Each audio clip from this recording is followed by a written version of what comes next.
Oke, terima kasih. Assalamualaikum warahmatullahi wabarakatuh. Perkenalkan, nama saya Barlianto dari Manajemen PJJ S1 kelas MJ301. Mata kuliah Manajemen Operasional 1. Kami dapat tugas ini untuk menjelaskan tentang pola produksi dan manajemen proyek. Baik, yang pertama adalah kasus pertama tentang pola produksi. PT Muzak mempunyai pola penjualan per triwulan dalam unit sebagai berikut. Kita diminta untuk menentukan pola yang cocok bagi perusahaan Muzak tersebut. Dalam tabel terlihat triwulan pertama permintaan per unit itu 250, triwulan kedua 400, triwulan ketiga 1050, dan yang keempat 450. Perusahaan akan memenuhi penjualan tersebut dengan salah satu alternatif pada pola produksi berikut ini. Yang pertama, pola produksi konstan pada tingkat 500 unit per triwulan. Yang berikutnya pola yang bergelombang mengikuti pola penjualan, dan seterusnya. Dan juga ada informasi lain yang ada dalam perusahaan, ya, tentang kapasitas maksimum 1000 unit per triwulan, biaya simpan 100 per unit per triwulan, dan juga termasuk upah lembur sebesar 1000 yang harus dibayarkan apabila produksi lebih dari 700 unit, dan informasi yang lain terdapat dalam tabel di atas. Nah, kita diminta untuk tentukan pola produksi mana yang sebaiknya dipilih oleh perusahaan tersebut. Adalah untuk menentukan pola produksi mana yang sebaiknya dipilih oleh perusahaan, yang pertama yang kita lakukan adalah membandingkan biaya tambahan yang timbul dari setiap pola produksi. Biaya tambahan ini meliputi biaya simpan, biaya perputaran tenaga kerja, maupun biaya subkontrak dan juga upah lembur. Pertama, ya, pola produksi konstan pada tingkat 500 unit per triwulan. Kita lihat dari tabel triwulan pertama sampai dengan triwulan keempat dengan jumlah permintaan sesuai dengan tabel.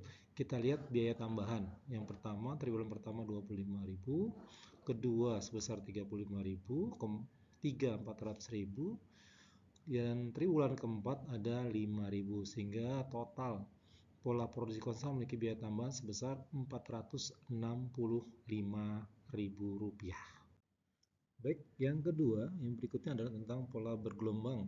Pola yang bergelombang dengan mengikuti pola penjualan adalah pola produksi yang mengatur jumlah produksi sesuai dengan permintaan pasar. Pola ini menghindari biaya simpan yang tinggi, namun memerlukan fleksibilitas tenaga kerja dan juga fleksibilitas produksi yang tinggi. Dari pola yang bergelombang, kita lihat dari tabel triwulan pertama, kedua, ketiga, dan keempat. Yang pertama, permintaan 250 produksi 250 sehingga tidak ada biaya tambahan, termasuk triwulan yang kedua.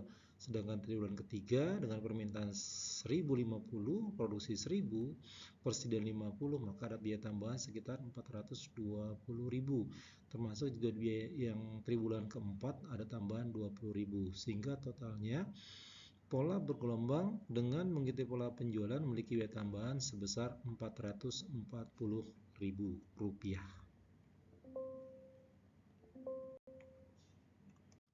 Berikut adalah pola produksi moderat.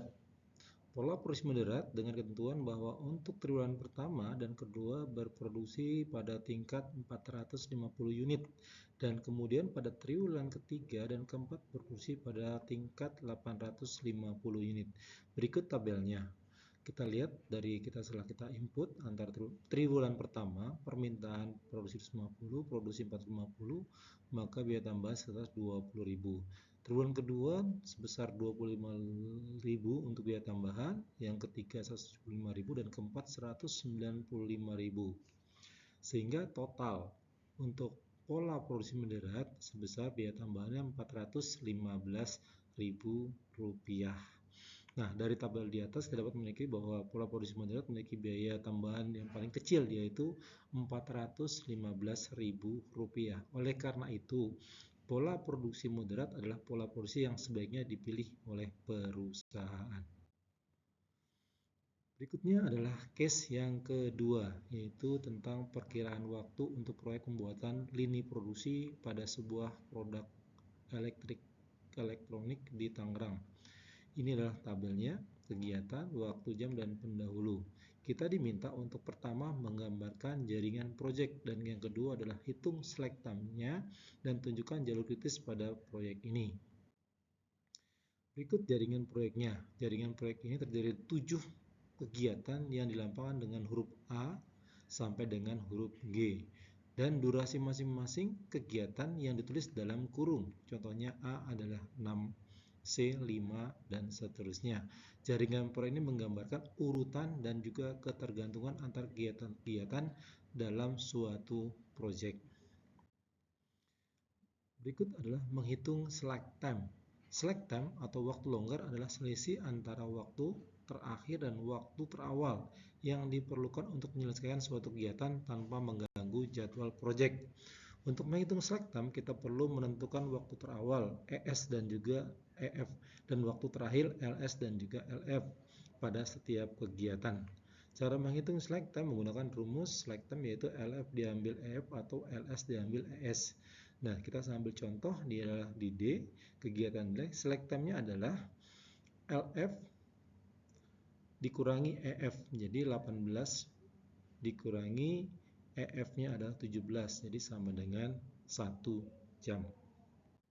Dan yang terakhir adalah menunjukkan jalur kritis. Jalur kritis adalah rangkaian kegiatan menunjukkan durasi terpendek dari proyek.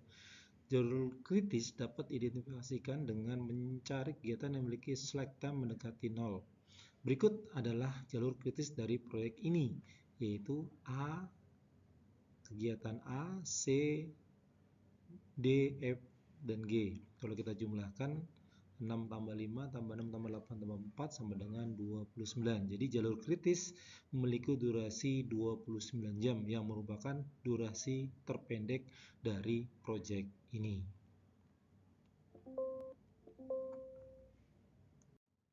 Demikianlah presentasi kami. Mudah-mudahan bisa mencapai apa yang kami inginkan dengan nilai yang terbaik. Terima kasih. Mohon maaf bila ada kesalahan kekurangan. Saya tutup. Assalamualaikum warahmatullahi wabarakatuh.